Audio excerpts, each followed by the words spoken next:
Welcome to the Kendall Report. I'm Bob Kendall. Don't forget to subscribe, click on the bell, and share these videos. Tuesday's rally was substantial. Everything based on hope that the Senate can come to an agreement on the stimulus. I don't necessarily agree with the stimulus bill that it's really going to have an effect, but right now the markets are focused on it. All the algorithms were playing off of the news stories coming out that drove that narrative.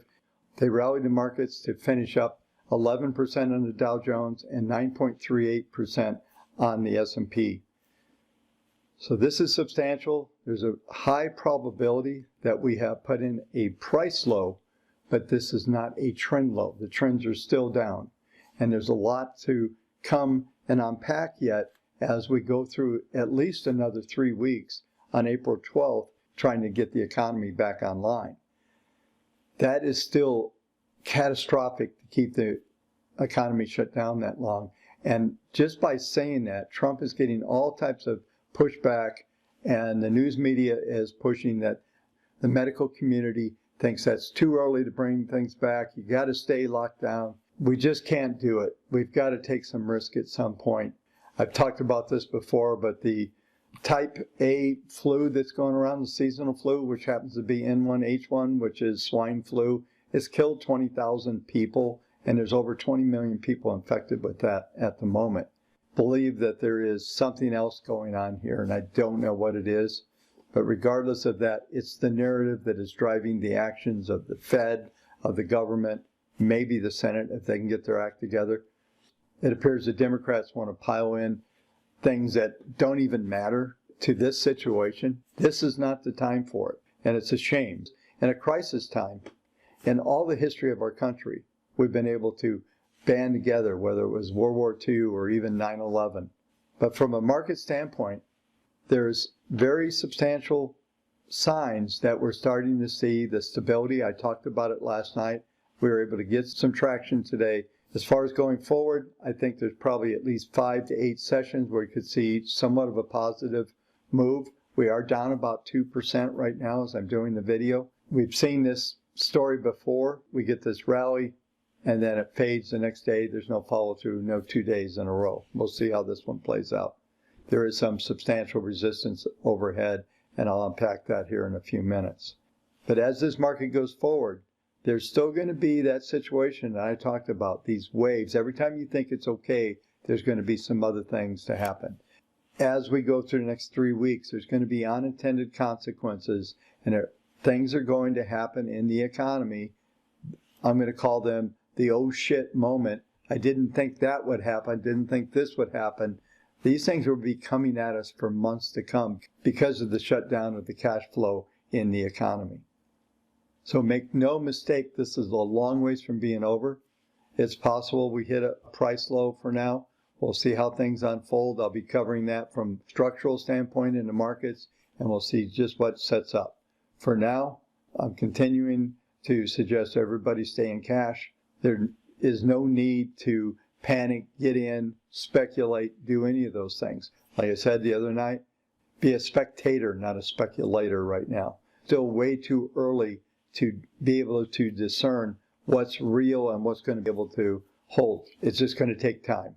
Let structure come back in the market, see if we can continue to get a couple weeks of stability, then there'll be much more to look at. Just remember, going back to 2008, when Bear Stearns was taken over and reorganized, we got a bounce, and it lasted from February to about July. And in July, things started to get a little flaky. And then by the time we came into Lehman in September and October, the market rolled over. There was a lot more downside. And these are the type of things that I'm talking about. There will be consequences from all the things that have already happened. And we don't know what they are yet, and they'll just be coming in these waves. So let's go ahead and take a look at the technicals and see what kind of clues we can find. Looking at the S&P, you'll see a couple of key elements in this chart yesterday. We saw a gap higher, and then we moved up toward the 10-period moving average. Now, if you're following my work, you'll know that anything under 0.25 is a downtrend. So a minus 0.25 or greater. We're at 1.73. And if we take a quick look at the futures contract trading above the 10-day moving average right now, and you'll see that all three of the PPMs here have crossed their first derivative. In PPM 1, it's crossed both the first and second derivatives, which is a signal that a low is beginning to form.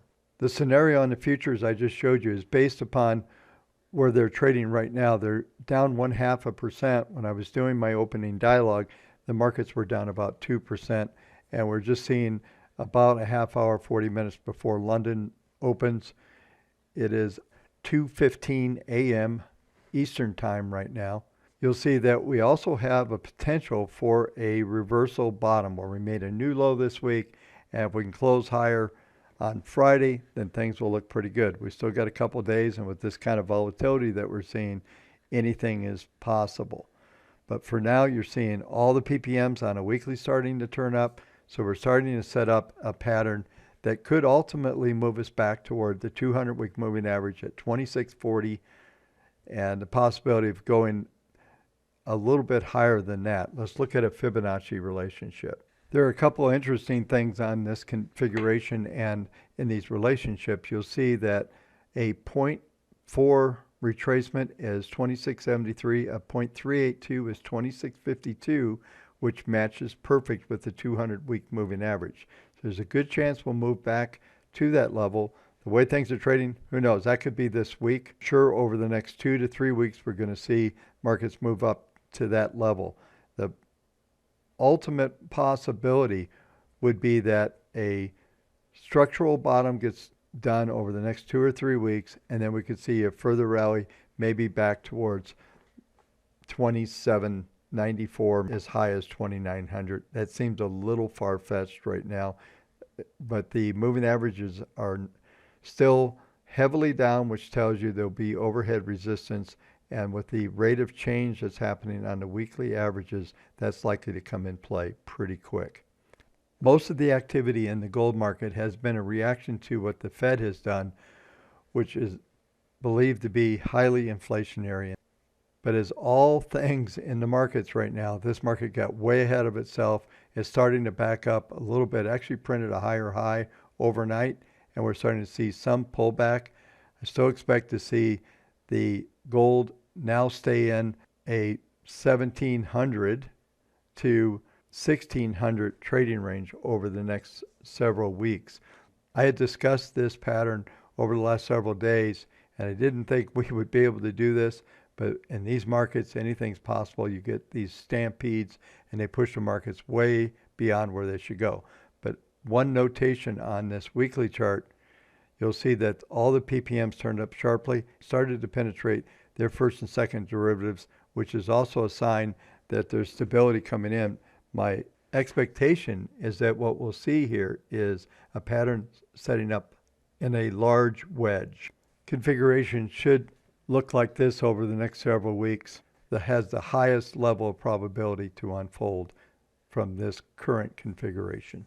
A quick look at the secular trends in gold. Experience an outside reversal bar. So the end of this month, we're about a week away from. If we can close where we are right now, this will suggest there was a major reversal pattern, then it is likely that we will see gold move in towards 1750 and 1800. I want to thank you again for watching the videos. Don't forget to subscribe, click that bell, and share the videos. We'll talk to you tomorrow night.